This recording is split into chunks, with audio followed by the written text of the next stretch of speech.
السلام علیکم ساتھیوں، کیسے ہیں آپ؟ تو آج کی کہانی شروع کرتے ہیں۔ بلی کو نیچے اتار کر بھگا دیتے ہیں۔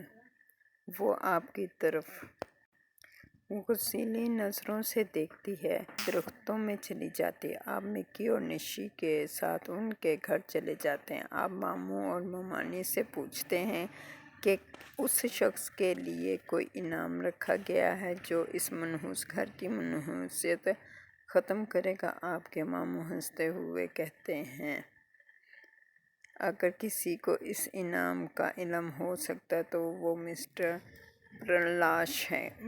وہ وکیل ہیں جو بیگم بگلے کے خاندانی قانونی منشیر ہیں۔ آپ بلی کو اپنے ماموں کے گھر لے کر آتے ہیں اور جب آپ اسے گرم گرم دودھ پلاتے ہیں تو وہ آپ کو شکر گزار نظروں سے دیکھتی ہے۔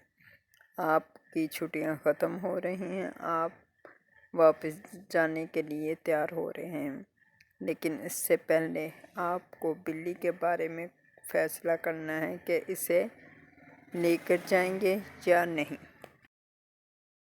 دوسرے دن صبح کو بہت دیر انتظار کرنے کے بعد مسٹر پرلاش آپ بلاتے ہیں۔ پہلے آپ انہیں سارے واقعات سے آگاہ کرتے ہیں اور پھر انعام کے بارے میں پوچھتے ہیں۔ جواب دینے سے پہلے مسٹر پرلاش اپنے پائپ کا کش لگاتے ہوئے دھواں اڑاتے ہیں، پھر کہتے ہیں، ہاں یہ درست ہے، میں نے چوکیدار سے کہا تھا کہ اسے 10,000 روپے انعام اس صورت میں دیا جائے گا کہ وہ بلی کے مرنے تک یا نئے مالک کے پاس آ جانے تک اس کی دیکھ بھال کریں گے۔ بیگم بگلے نے اپنی وصیت میں یہی ہدایت کی ہے، لیکن ایک انعام ایسا ہے جس کا چوکیدار کو علم نہیں۔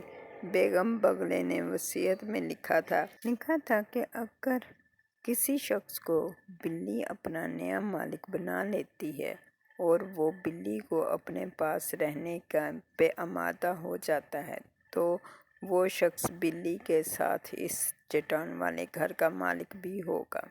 پھر وکیل صاحب رک کر کہتے ہیں، اب جب کہ اس گھر کی منحوسیت ختم ہو چکی ہے، اس کی قیمت کم سے کم 10 لاکھ روپے ہے۔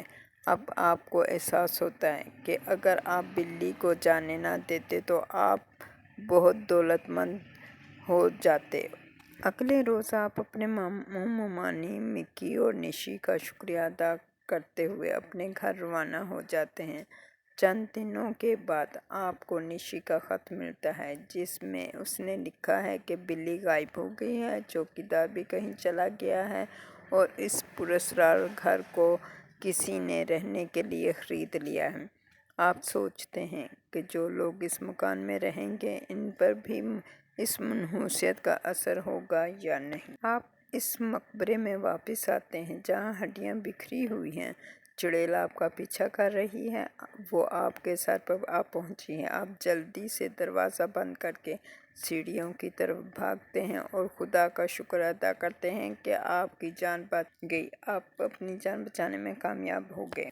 آپ مدد کے لیے پکارتے ہیں، چڑیل اپنے خوفناک بازو آپ کی طرف پھیلاتی ہے اور آپ پیچھے ہٹ جاتے ہیں، لیکن اب آپ میں اتنی طاقت نہیں کہ آپ لڑکھڑا کر پیچھے گرتے ہیں اور آپ کو بھی دوسرے بد نصیبوں کی طرح اس منحوس گھر کی منحوسیت کا نشانہ۔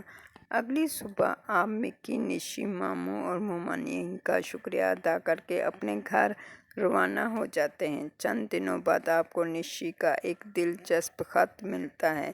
اس خط میں وہ بیگم بگلے کی وصیت کا ذکر کرتی ہے۔ اس سے اپنی وصیت میں لکھا تھا کہ اگر بلی کسی کو اپنا نیا مالک چن کر لے اور بلی کے ساتھ اس پراسرار گھر کا مالک بھی وہ ہوگا۔ چنانچہ انہوں نے بلی کو اپنا لیا ہے، اس لیے اب وہ اس پراسرار گھر کے مالک بن چکے ہیں۔ اب اس مکان کی قیمت 10 لاکھ روپے ہے کیونکہ اس کی منحوسیت ختم ہو چکی ہے۔ تو ساتھیوں، اس کے ساتھ ہی مجھے اجازت دیجیے اور مجھے بتائیے گا کہ آپ کو یہ 36 کہانیاں کیسی لگیں، اور اپنی دعاؤں میں بھی مجھے یاد رکھے۔